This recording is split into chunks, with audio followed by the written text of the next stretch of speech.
한 번도 실패한 적 없나요? 엄청 많죠. 그래서 무서워요. 어떡해 이렇게 하는데 지금 뭐 재밌게 하려고 했는데 해야지 이렇게 해가지고 해요. 그래서 조금 망치면 망치는 대로 나중에 또 이렇게 동그랗게 만들어서 먹으면 되고 좀 이렇게 뭔가 완벽해야 되는 게 사실 아니잖아요. 저도 가서 외국에 가서 반대로 항상 쿠킹 클래스를 듣기도 하고 음식 관련된 뭔가를 하는데 사실 경험하는 것만으로도 되게 그 뭔가 되게 좋은 것 같아요. 그냥 경험하는 것 자체가 되게 큰 경험이고 뭔가 가치가 있는 거라서 저는 굉장히 많이 인커리징을 해요. 네, 안녕하세요. 딥톡톡. 제가 계속 연속해서 좋아하는 분들을 모시고 있는데요. 제가 진짜 또 좋아하는 분 모셨습니다. 장토프 컴퍼니의 장희영 대표님 모셨습니다. 반갑습니다. 반갑습니다. 제가 원래 정말 사회에서 만나서 이렇게 친하게 지내는 게 쉽지가 않은데 제 마음으로 약간 동생과 사촌 같은 느낌이랄까? 맞아요. 저도 참 사실 그렇게까지 제가 막 되게 곰살맞게 굴지를 못하는 성격이에요. 근데 워낙 잘 챙겨주시게 해가지고 저희 그냥 사적으로 더 많이 보죠, 사실. 항상 제가 장희영 대표님한테 하는 얘기 중에 많은 그 얘기 중에 하나가 그런 것 같아요. 너무 자랑스러워. 이렇게 얘기하는 것 같아요. 제가 이 자랑스러움이 여러 가지가 있는데, 네, 제가 아는 분 중에 뉴스에 제일 많이 나요. 그리고 글로벌 컨텐츠 엄청 많이 하시잖아요. 네, 업이랑 관련해서. 네, 맞아요. 네. 그리고 제가 아는 여러분 중에 영어를 제일 자신감 있게 잘하시는 분이라고 생각을 하는데요. 장토프 컴퍼니와 하시는 일에 대해서 조금 설명을 해주세요. 네, 저는 장토프 컴퍼니 장희영이라고 합니다. 저는 이제 주로는 외국인한테 한식을 알리는 일을 하고 있고, 그게 뭐 이렇게 요리를 가르치는 일이 됐건, 어떤 뭐 컨텐츠를 만드는 일이 됐건, 특별한 강연을 하는 게 됐건, 다양한 컨텐츠로 한식을 알리는 일을 한국과 국외에서 하고 있습니다. 네. 지금 K컬처가 엄청 급물살이라고 하는데, 맞아요. 제가 최근에 송기룡 작가님이 새 책을 내셨는데, 거기 K컬처에 대한 파트가 있거든요. 네. 근데 거기 인터뷰를 보니까 K컬처가 이제 시작이라고 하더라고요. 네. 그 중간에 뷰티도 있고, 뭐 음악 이런 것들도 당연히 있지만 음식을 빼놓을 수가 없을 것 같아요. 맞아요. 특히 뭐 미슐랭 관련해서도 지금 K푸드가 엄청 한식이 엄청 각광을 받고 있잖아요. 맞아요. 근데 그 물살에 보면 조금 이제 시대를 만났다라고 할 수 있을까요? 제가 장토프 컴퍼니 제 일을 따로 시작하게 된 지가 8년 정도가 됐는데 네, 체감을 되게 많이 해요, 요새. 그때도 사실은 제 입장에서 이제 한식을 조금, 알리고 싶다 해서 시작을 한 건데, 제가 기회가 되면 이제 초청을 받아서 해외에 나가서 프로젝트를 하기도 하는데, 갈 때마다 매년 그 느껴지는 관심이랄지 열기가 정말 달라요. 그래서 한국 음식을 전문으로 하는 사람으로서 굉장히 보람도 있고, 뭔가 좀 더 열심히 해서 제대로 알려줘야 되겠다는 사명감도 많이 더 커지는 것 같고 그렇습니다. 그러면 외국인 분들이 클래스도 자체적으로 하고 계시고 맞습니다. 가서 이제 알리는 일도 하고 계신데 네. 그럼 구체적으로 좀 뭘 알려주고 계세요? 이제 저희는 부산 쿠킹 클래스라는 쿠킹 스튜디오를 제가 운영을 하고 있고 부산의 구도심에 있어요. 그래서 이제 오시면 한식 클래스를 하는데 저희가 정규로 하는 클래스가 있고 또 특별히 단체에서 문의를 주시면 따로 하는 클래스가 있는데 되게 유명한 클래식한 한식도 당연히 하지만 보통은 이제 부산에 관련된 음식을 많이 하죠. 왜냐하면 이제 서울에도 뭐 쿠킹 클래스가 있고 여러 가지 형태로 한국 음식을 경험할 수 있는 경우가 많잖아요. 부산에 왔으면 좀 부산스러운 거를 경험을 해야 된다는 생각이 있어서 해산물 관련해서 쿠킹 클래스를 많이 하고 있고 그리고 제가 스튜디오를 구도심으로 잡은 이유가 뭐 자갈치 시장, 부평시장, 뭐 충무시장 이렇게 구도심에서 부산을 대표하는 시장들이 많이 있어서 그 살아있는 좀 전통시장의 모습을 같이 소개를 하고 싶어서 제가 거기다 스튜디오를 차렸고 그래서 오시면 같이 이제 클래스 하고 뭐 근데 사실 제가 하는 정규 클래스는 막 4시간짜리 막 이래요. 그래서 되게 오래 걸려요. 4시간이나요?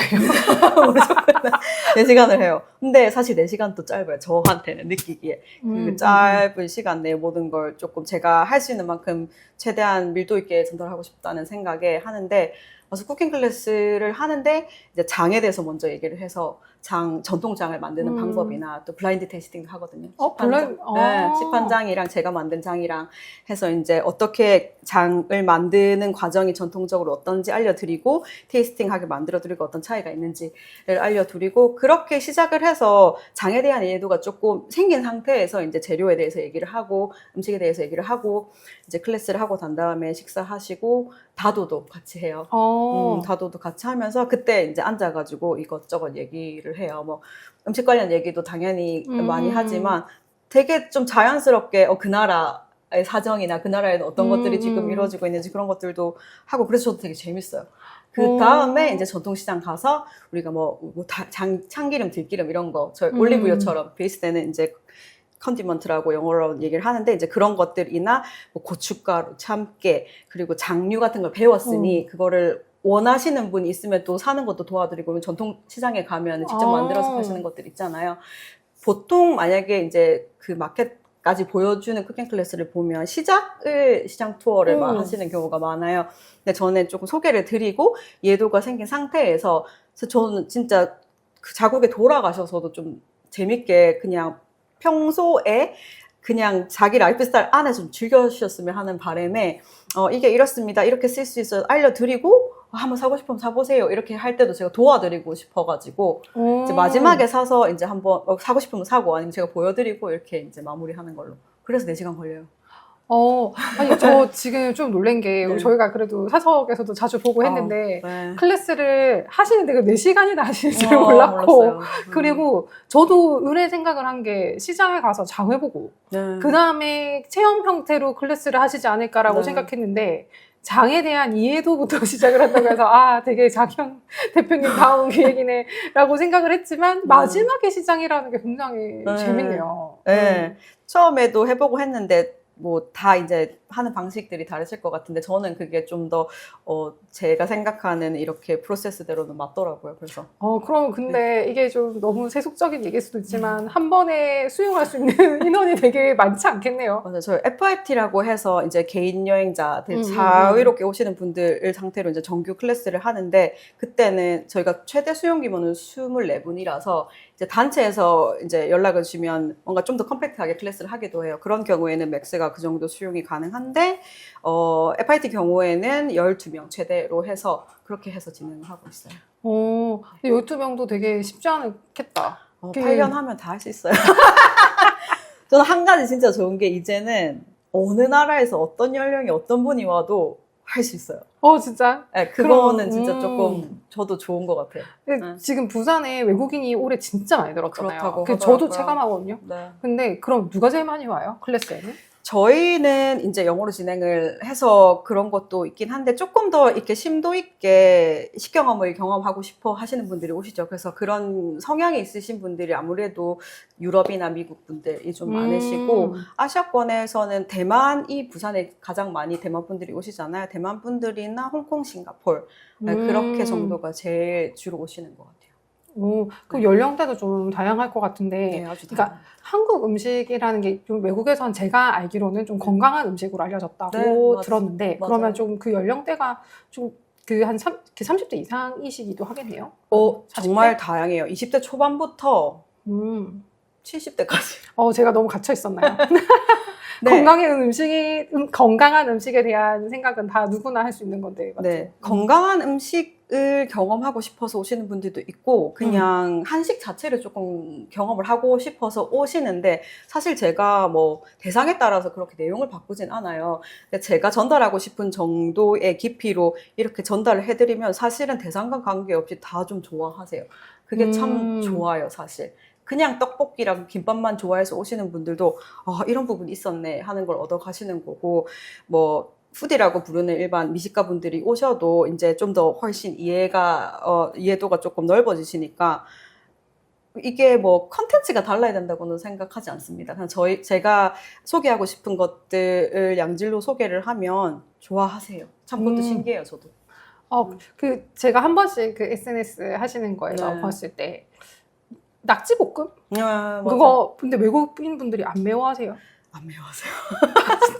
저는 사실 그 아주 매운 그 인스턴트 라면 못 먹습니다, 사실. 아, 근데 그, 그거 되게 바이럴이 됐잖아요, 외국에. 아, 유튜브나. 부닭볶음면. 네, 그래서 저는 못 먹는데 그걸 사실 많이 드시는 분들도 있고, 사실 우리가 예전에 조금 생각했을 때 조금 고정관념이라고 생각했던 외국인들에 대한 약간 이런 입맛이나 취향 같은 게 지금은 사실 그렇다고는 생각하지 않아요. 그거 어떤 나라에서 온 것보다 어떤 백그라운드를 가지고 있나, 어떤 문화를 많이 접했나가 좀 더 포인트인 것 같아요. 오, 네, 그래서 벌써 두 가지, 네, 연령에 관련한 거, 매운 거에 관련한 거.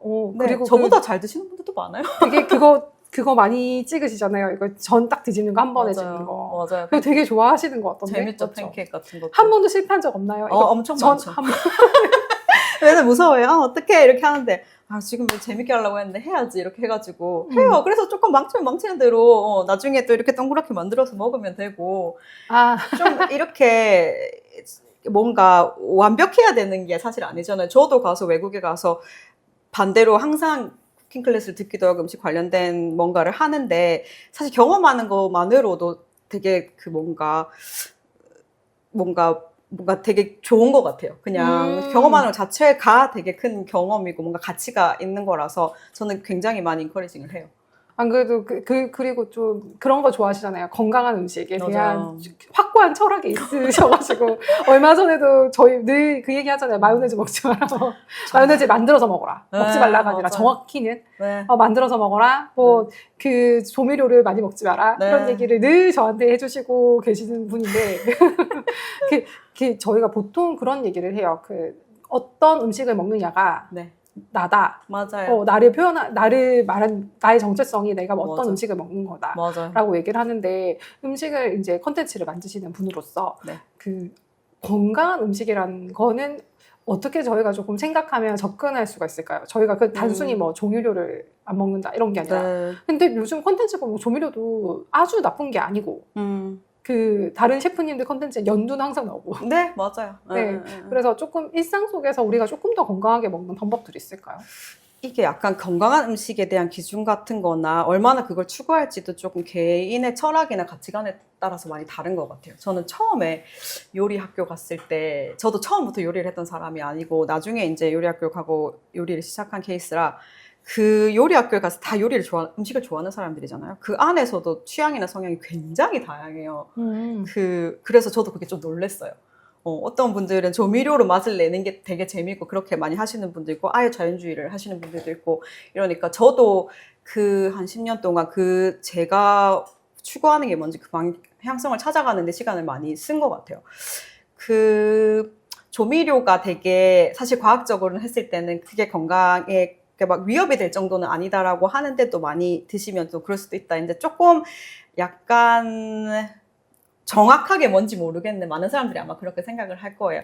근데 저는 개인적으로 제가 그런 걸 넣은 음식을 많이 먹지 않았고 그래서 그걸 너무 많이 든 걸 먹고 나면 몸이 조금 부담스러운 느낌이 많이 전 졸려요 사실.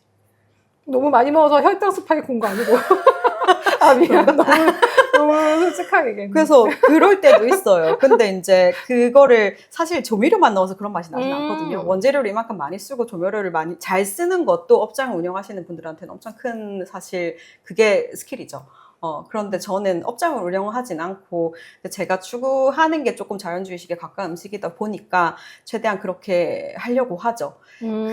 마요네즈도 개인적으로는 제가 그 맛을 좋아하는 건 아니라서 제가 비건 이런 거 이제 해보다가 그렇게 만드는 게 어렵지 않아요. 그래도 요즘에 인스타 밈에 마요네즈를 쉽게 만드는 짤들이 엄청 많잖아요.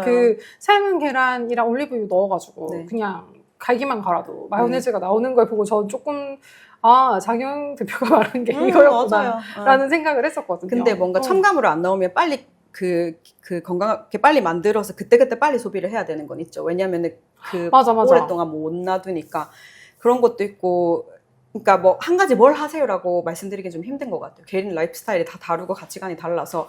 근데 한 가지 좀 정확한 거는 너무 많이 가공된 식품이나 정제된 것들을 안 드시는 게 좋은 것 같아요. 뭐 단순당이 많이 들어간 이렇게 탄산음료나 이런 거를 먹는 것보다는 당연히 과일도 많이 먹으면 당이 너무 많긴 하지만 그걸 대체로 먹는다거나 뭐 쌀밥 같은 경우에도 이게 당연히 그 백미 같은 거는 다 이렇게 탈곡해가지고 먹는 거니까, 아니면 현미나 잡곡을 조금 섞어서 먹는다거나 뭐 그런 것들, 그 가공육은 대체로는 피한다거나, 사실 뭐 탕국이나 이런 가공육 같은 거는 정말 암을 유발하는 큰 요인 중에 하나라고 많이 이렇게 사회적으로도 많이 캠페인이 되고 있지만, 또 아유 맛있는 이거 탕국에 조금 타면 맛있지, 막 또 외국 스타일은 막 바베큐 이렇게 시어링 하는데 까매도 뭐 한번 먹자 이런 식으로 좀 많이 되거든요.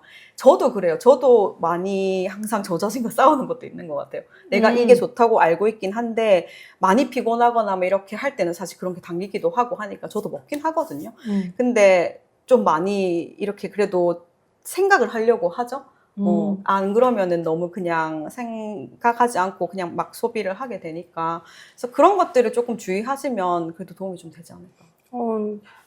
이런 얘기를 하고 싶었던 이유는 되게 그 요리를 하는데 철학을 또 가지고 있고, 네. 그리고 원래 처음부터 뭐 요리 고등학교나 뭐 대학교에서 요리 전공을 하신 게 아니고 맞아요. 배워오신 과정에서 이게 차곡차곡 쌓여서 어떤 네. 확고한 신념처럼 되어 있는 느낌이었거든요. 네, 네. 그 말씀 중에도 잠깐 얘기하셨지만 원래 요리를 하셨던 분이 아니잖아요. 제가 알기로도 통번역과 나오셨잖아요.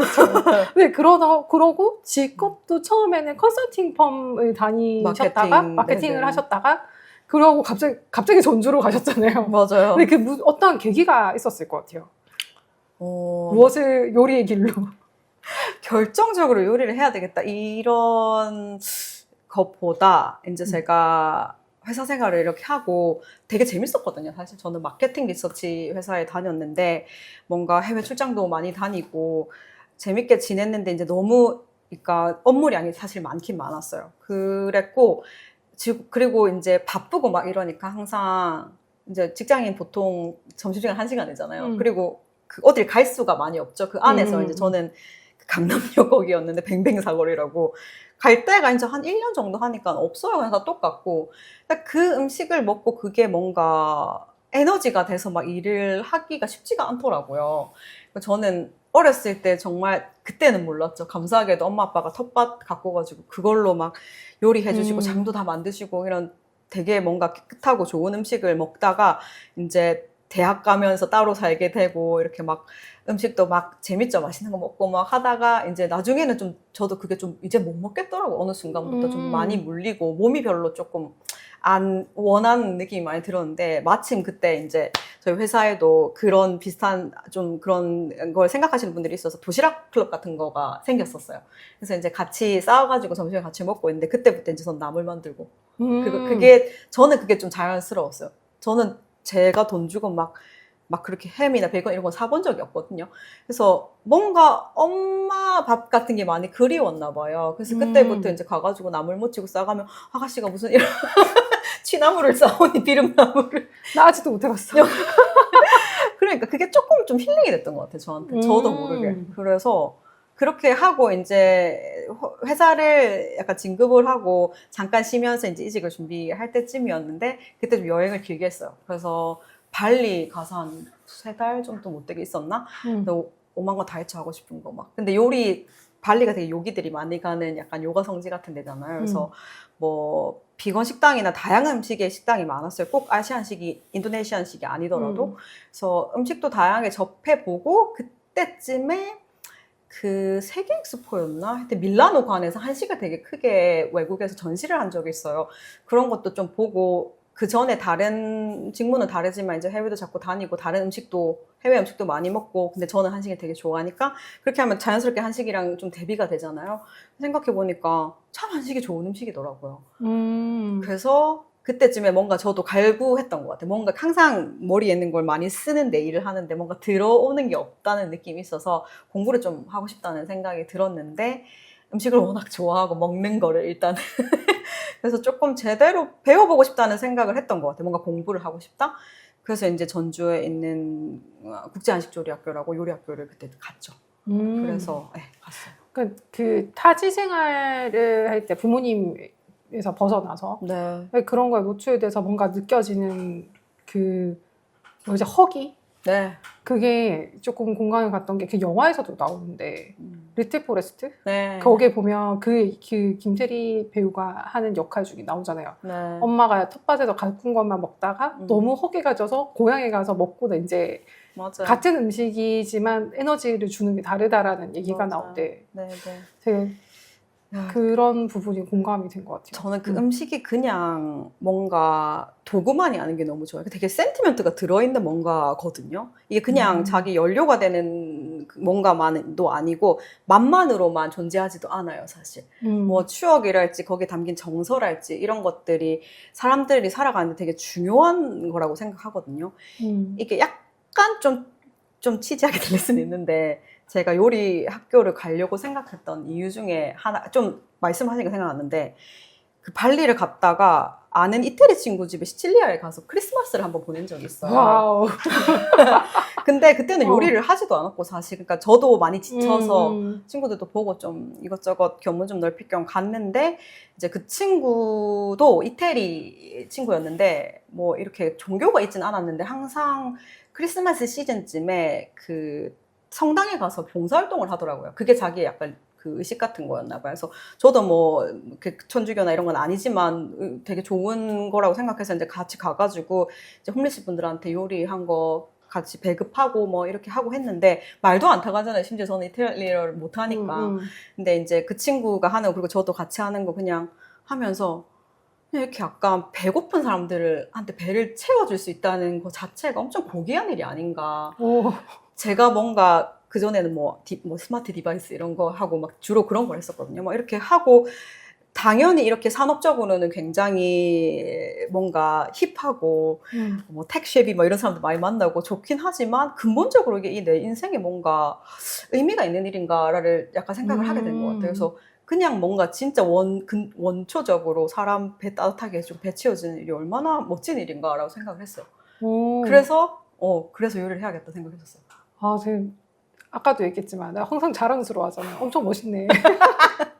아니 뭔가 자기가 하는 업에 어떠한 그냥 뭐 철학이 좋은 그 의도와 철학을 가지고 있다는 건 알고 있었는데 그 근본적인 거에 이런 배경이 있는지 오늘 알았네.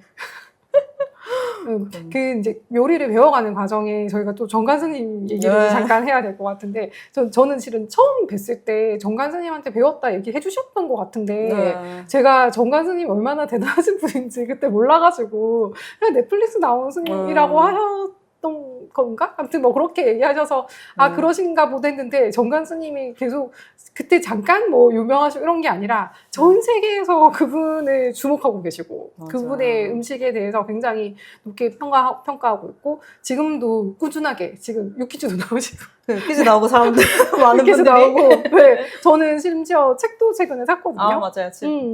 그래서 그 또 정관스님 가 어떻게 그 수업을 같이 듣게 되셨는지 아니면 또 어떻게 또 계속 연을 이어오고 계신지도 맞아요. 잠깐 얘기해 주실 수 있으실까요? 저희 채식조리 교수님이셨어요.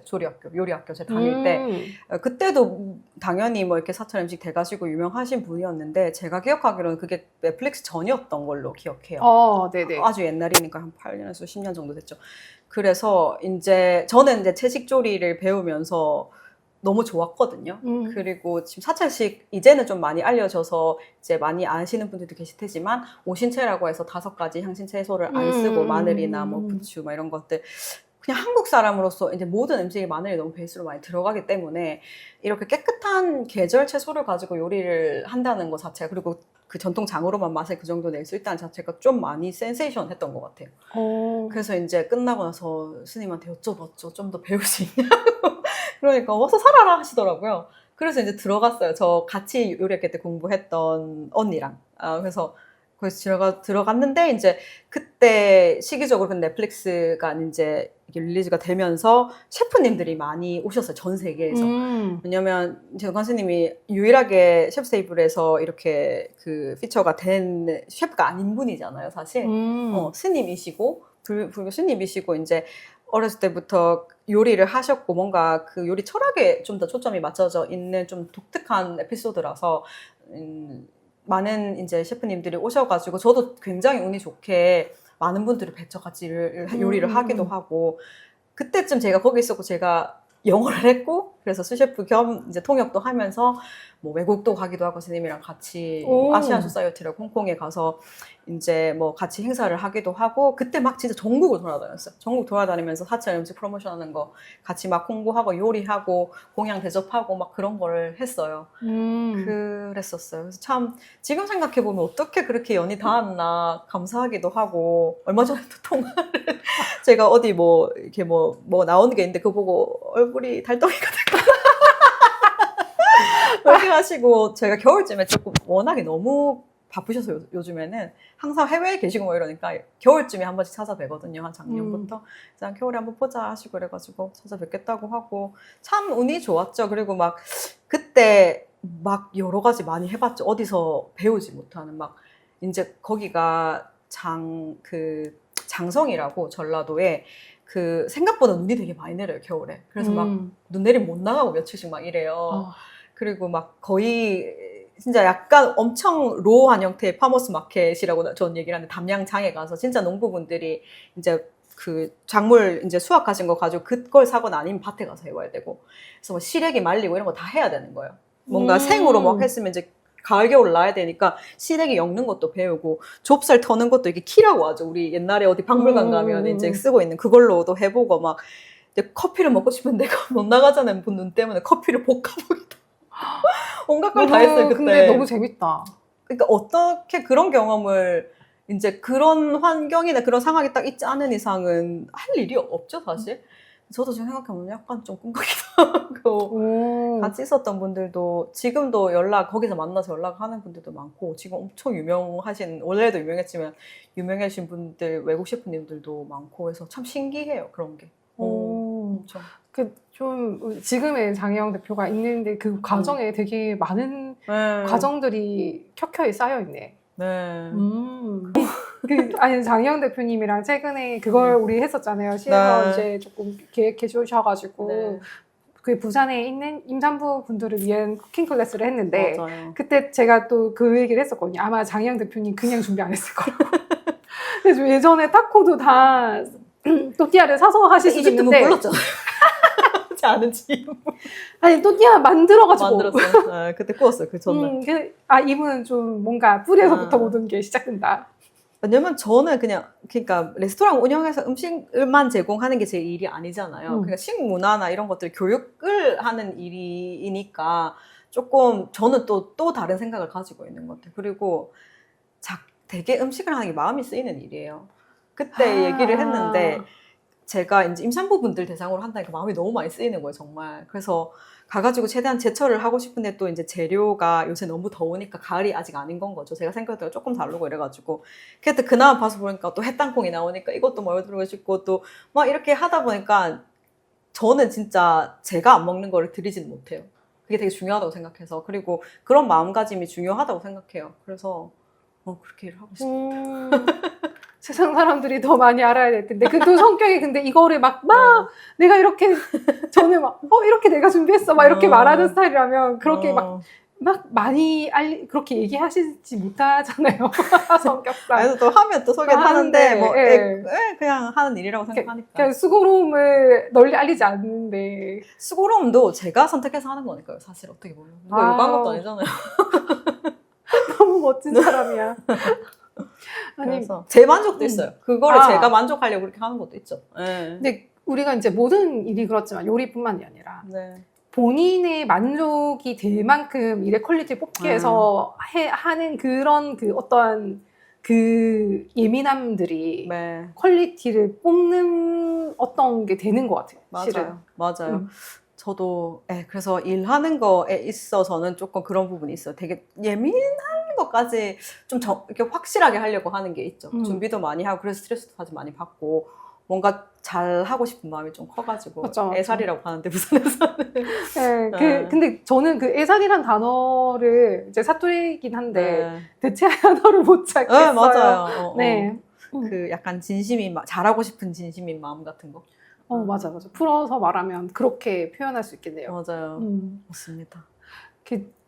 지금 외국에 나가서도 하시잖아요. 최근에 올해 바레인 다녀오셨죠? 올해 바레인 다녔어요. 근데 코로나 때도 어디 다녀오시지 않았어요? 그 기간 코로나 때 때도 멕시코도 갔었어요. 한 그쵸. 2년 예, 정도. 멕시코도 다녀오시고 바레인도 가고 그때 유럽, 그 중동에도 네, 그 바레인 말고도 다녀오셨던 것 같은데 바레인 갔다 온 얘기 좀 해주시죠. 네. 바레인을 올해 4월 봄에 갔어요. 봄에 갔는데 최근에 이제 한국의 장이 그 유네스코 그 무형문화유산이 등재가 됐어요. 그래서 이제 사실 그 전에도 바레인을 한번 갔었었어요. 그때 이제 한식진흥원이라고 거기서 저를 이제 파견을 해서 프로젝트를 했던 건데 이번에는 그 바레인 대사관에서 저 기억에 나셨다고 해서 따로 연락이 오셨어요. 그래서 이번에 특강을 조금 부탁을 하고 싶은데 어떤 게 좋겠냐고 해서 제가 장을 하자고 그랬어요. 주제가. 시성도 되게 있다고 생각을 했고 제가 제 수업할 때 항상 장 테이스팅이나 장에 대한 얘기를 하는 것처럼 그게 되게 한식의 아주 중심이 되는 좀 정체성이라고 저는 생각을 하거든요. 근데 마침 또 유네스코 등재가 되고 해서 이 얘기를 좀 하고 싶다고 생각을 해서 네, 장 주제로 가서 장에 대해서 알리고 어떤 장이 있는지 전통장은 어떻게 만드는지 그걸 이용해서 어떤 다양한 형태의 장 소스를 만들 수 있는지랑 고추장도 같이 만들고 가서 아니 고추장이 그렇게 금방 만들어지는 거예요? 이제 그 엿기름을 만들어서 이렇게 하려면 오래 걸리는데 그래서 저는 그 조청을 가지고 가서 했어요. 아니 그 그 진짜 너무 무지랭이라 가지고 네. 그 한식을 대표하는 장은 네. 고추장, 된장, 간장 진짜. 네. 요 세 개가 대표적인 거예요. 맞아요. 그러면 아까 엿기름 얘기하셨는데 그럼 각각의 그 약간 이게 밖에서 봤을 땐 페이스트나 이런 약간 소스로 받아들여질 수 있을 것 같은데 네, 장이 네, 네. 그럼 이 세 개의 베이스가 되는 원료는 콩? 콩, 메주콩. 메주콩. 메주콩. 그 우리가 녹차처럼 녹차가 이렇게 되면 이렇게 되고 이렇게 되는 것처럼 메주콩이라는 애가 어떻게 되면 고추장이 되는 거고 얘가 된장이 되는 거고 맞아요. 얘가 간장이 되는 거고 이런 맞아요. 거예요? 맞아요. 오. 메주콩이니까 메주를 만들겠죠? 그러니까 메주콩을 삶아서 이거를 이렇게 찢거나 빻아가지고 이렇게 틀형 같은 게 있어요. 거기 이렇게 넣고 다 빻아진 메주콩을 찌은 다음에 넣어요. 넣으면 우리가 알고 있는 그 직사각형의 냄새는. 맞아요. 메주가 아주 좋은 것. 좋은 냄새 나면. 게. 맞아요. 그거를 이렇게 볏짚 이런 걸로 묶어가지고 이제 걸어서 말리죠. 그러면 콩이 메주가 되고 네. 메주가 각각의 방식으로 이렇게 맞아요. 가는 거예요. 네, 맞아요. 그래서 그거 이제 말리는 과정에서 이제 그 박테리아가 들어가면 이제 발효가 되는 건 거죠. 그 발효된 메주를 소금물, 천인염이랑 물을 섞은 소금물에 담아서 온기에 넣고 기다렸다가 한 3개월 이렇게 넘게 기다렸다가 나중에 메주를 분리해요. 그러면은 한 3개월 정도 물 안에 있었으니까 부드러워지겠죠. 그걸 해가지고 이렇게 주물주물 하면 된장이 되고 그 물 안에 있는 거를 다시 따라서 이렇게 걸러가지고 하면 간장이 되고. 그럼 고추장은 거기에 고춧가루를 섞어요? 아니요. 고추장은 메주를 가루로 만들면 메주가루라고 우리 부르는 거. 그걸로 해가지고 구운 고춧가루를 섞고 거기다가 원래는 엿기름으로 이렇게 조청 형태로 만들어서 넣는데 아니면 조청을 넣어가지고 소금을 넣고 섞어서 그 다음에 발효를 시킨 게 고추장이에요. 근데 다 메주 베이스예요. 난 너무 좀 부끄럽다. 한국 사람인데 많은 이거 처음 분들이 알았어. 모르세요, 사실은. 많은 분들이 모르고 장이 엄청 좀 멋지거든요. 약간 저는 전통 음식을 되게 진짜 좋아해요. 근데 되게 멋진 것 같아요, 진짜. 약간 발효가 제가 제일 관심 있는 뭔가 음식의 분야 중에 하나인 것 같아요. 그래서 이게 꼭 한식 발효뿐만 아니라 이게 좀 다 연결이 돼 있거든요. 발효는 뭐 요새 콤부차도 많이 드시는 콤부차나 뭐 사워도나 이런 거 다 콤부차도 발효예요? 사워도 예를 들어서 그 뭐 미소 이런 거는 외국분들 매주 사워도도 그런 거예요? 발효예요. 근데 저는 맛이 사워한 건 줄 알았어요. 그 사워한 게 발효 과정에서 맛이 이렇게 나 만들어진 너무 거예요. 무식했네. 그래서 이제 소화가 잘 되고 막 그런 그런 건데 좀 장이 특별한 거는 그 보통 발효 음식을 만들 때 다는 아니지만 이렇게 스타터라고 해서 뭔가 기본이 그 발효를 시작하게 하는 데는 뭔가가 필요해요. 그게 미소도 그렇고 코지라고 해서 이제 쌀로 만든 이제 그런 게 있고 사워도우도 그 밀가루랑 물이랑 섞어가지고 이렇게 배양을 시켜가지고 하는 스타터가 있는데 장은 그런 게 없어요. 그냥 콩을 익혀서 그냥 메주를 말려요. 그리고 이렇게 장 농장 같은 데는 항상 좀 시골에 있잖아요. 그 깨끗한 이런 환경에서 그게 좋은 박테리아가 들어가서 그걸 하려고. 왜냐면 이게 뭔가 컨트롤 할 수 있는 게 아니에요. 그래서 장맛이 매년 바뀐다 뭐 이런 얘기도 하는데 이제 그런 게 큰 차이점이에요. 그래서 스타터가 없는 상태에서 진짜 자연이 주는 그 박테리아를 가지고 발효를 한 다음에 그걸로 장을 만드는 거라서 굉장히 특이한 형태의 발효고, 그리고 완전히 비건이잖아요. 플랜트 베이스라고 항상 제가 하는데 뭐 치즈나 와인 이런 거, 저는 한식을 잘 전달하려면 전반적인 세계 음식에 대해서 많이 알아야 된다고 생각해요. 그래야 제가 이해가 쉽도록 소개를 드리니까. 그래서 저도 공부를 많이 하는데, 발효, 뭐 치즈, 뭐 와인 이런 게 굉장히 대표적인 발효 음식이잖아요. 근데 우리나라 음식이 만들어지는 그거를 시즈닝하는 모든 장이 다 플랜트 베이스예요. 비건 베이스예요. 그거는 좀 엄청난 거라고 저는 생각을 하거든요. 유네스코가 괜히 인증하게. 절대 아니죠. 유네스코 사람. 진짜. 그래서 좀 자랑스러워요. 그리고 그래서 저는 제가 자랑스럽게 알려주고 싶기 위해서 제가 정확하게 알아야 된다고 생각해서 그런 공부도 하고, 그렇게 이렇게 비교해가면서 말씀을 드리면 훨씬 이해를 쉽게 하세요. 그래서 막 된장 같은 거 보면서 시판장에 제거 이렇게 하면서 맛이 어떤 것 같아? 이게 약간 플랜페이스 치즈 같은 맛이야. 단백질이 발효가 돼서 하는 거니까. 이렇게 하면 훨씬 이해를 잘 하시거든요. 그런 식으로 하면 진짜 이게 얼마나 특별한 음식인가 이런 거에 대해서 좀 충분하게 이렇게 느끼시는가, 그거 하는 게 제 기쁨이에요. 김치가 아니고 김장 문화가 또 유네스코 누가 보면 유네스코에서 오늘 보낸 줄 알겠어. 유네스코 보고 진짜 김장이 특별한 그 음식에 관련된 커뮤니티 워크이거든요. 일이거든요. 커뮤니티 같이 할 수 있는. 이제 가을에 수확을 해서 배추를 지금은 뭐 우리가 냉장고도 있고 냉동고도 있고 하니까 하는데, 비닐하우스에서 계속 생산을 하잖아요. 1년 내내 뭐 많은 채소들을. 근데 예전에는 그걸 할 수 없으니까 이제 염장을 해서 채소를 오래 먹으려고 보관을 하는 방식이 김치였는데, 이제 그때는 다 같이 와가지고 이제 같이 이만큼 김치 만들어서 같이 가을 겨울 이겨내자 이런 건 거예요. 그러니까 뭔가 공동체로서 뭔가 이게 같이 해나가자, 같이 나눠 먹자 이런 건데, 그걸 매년 해요.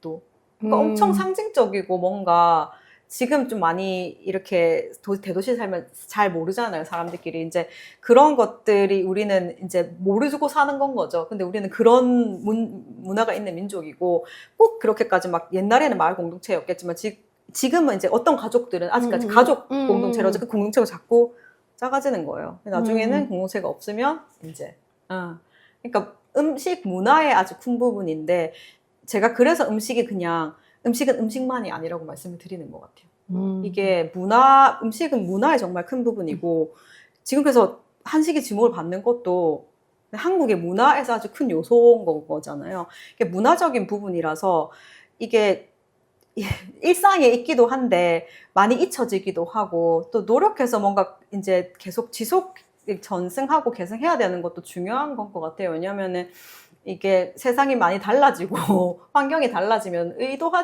자기가 뭔가 의식적으로 하지 않으면 안 하게 되는 것들이잖아요. 근데 저는 그게 되게 독특한 전통 문화라고 생각을 하고, 많은 사람들이 그 의미를 조금 알았으면 좋겠어요. 그래서 맞아요. 아이들도 바빠도 아이들 클래스나 이런 거 오면은 되도록 하려고 해요. 아이들은 잘 모르잖아요. 지금 더 모를 거예요. 저 같은 나이 또래도 잘 모르시는 분들이 많아서 좀 더 그런 전통문화 의미 같은 거를 많이 조금 서로가 공유를 하고 알고 지켜가려고 노력했으면 좋겠어요. 좋다. 전 실은 뭐 이런 프로그램 기획을 하는 사람으로서 쿠킹 클래스는 되게 그냥 수요가 좋고 막 하고 나면 만족도가 좋은 무엇이다라고 생각을 했는데, 뭔가 이 좋은 의도를 아니까 조금 더 뭔가 일조해야 되겠다 그런 생각이 드네요. 맞아요.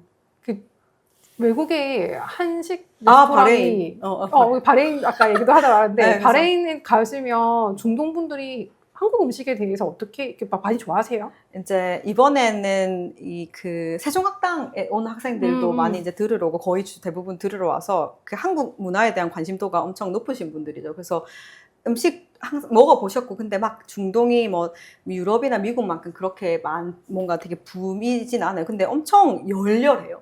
열렬하고 이제 그래서 이번에 장 주제로 한 걸 너무 좋았다고.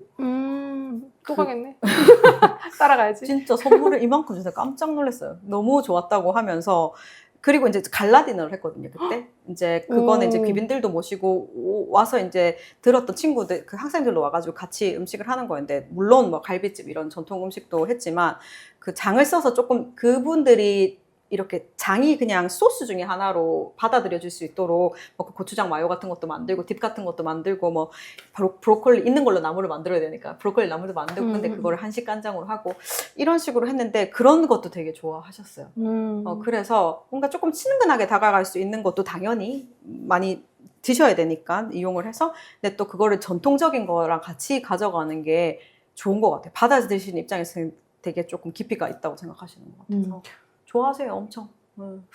저도 약간 중동 경험이 있으니까 네. 거기 뭐 후무스라든지 야. 뭐 그런 딥이 아주 이질적으로 뭐 장과 다르지 않아서 네네. 뭔가 조금 쉽게 받아들일 수 있겠다 싶으면서도 또 네. 그들 문화는 되게 다르니까 그랬는데 좋아하신다니까 네. 또 뭐 좋네요. 그냥 저도 마찬가지로 우리가 맛있는 음식 먹으면 이탈리안이든 프렌치든 일식이든 다 좋잖아요. 그냥 맛있는 좋은 음식은 다 좋아하세요.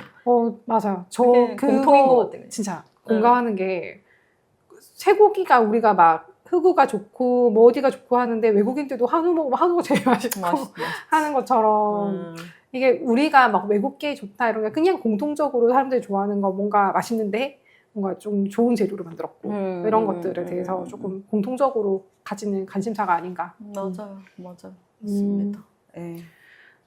이렇게 외국에서도 진짜 한식에 대한 관심이 높아져서 예전에는 한식이 뭔가 이렇게 커스텀이 돼서 나갔다고 해야 되나? 네. 외국에? 근데 이제는 그 자체로 도시락 문화 그대로 나가고 뭐 그렇게 나간다고 들었거든요. 외국 나가보면 좀 어떠세요? 아니면 외국인들 많이 만나시니까 네네네. 뭐 좀 받아들이는 게 그 자체로 이제 많이 이걸 받아들이세요? 네, 오시는 분들은 자체로 뭐 있는 걸 받아들이시니까 받아들이시고 저는 자체로 전달을 하려고 합니다. 그냥 그 정석대로 하는 게 맞고 근데 뭐 식당 같은 경우는 아무래도 불특정 다수가 손님들 분들이시고 이제 뭐 식당 종류에 따라서 다르니까 그 지역화가 되는 거는 어쩔 수가 없긴 한 것 같아요. 근데 그거를 이제 아무 그런 기본이 없는 바탕이 없는 상태에서 하면은 너무 조금 정체불명의 음식이 되는 거니까 그건 조금 지양을 하는 게 맞는 것 같고 근데 그렇게까지 완전 다른 것도 조금 이제는 많이 없어지는 것 같아요. 왜냐하면 원래 이렇게 우리가 먹는 일반 한국 사람들이 먹는 한식 같은 걸 그대로 경험하고 싶어 하시는 분들이 많아서 그렇게 해드리면 제일 좋아하시기도 하고 그래서 우리가 뭔가 우리가 친절하게 소개를 해야 돼서 이거를 뭐 그분들의 입맛에 더 맞춰서 해야 돼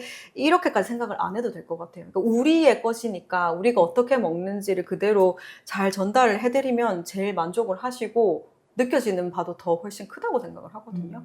그래서 그렇게 전달을 전 하고 있고 이제 그런 방향으로 좀 더 나가가고 있는 것 같아요. 그거 여쭤보려고 했거든요. 장도프 컴퍼니가 앞으로 이제 나아가고자 하는 방향이나 이런 것들이 있으실 것 같아요. 지금 말씀하신 것처럼 한국 음식을 그대로 이제 전달하려고 하신다라고 했는데 조금 뭐 너무 먼 미래까지는 아니지만 그래도 뭐 조금 앞으로 하고 계신 것에 대한 계획이 있으실까요? 네.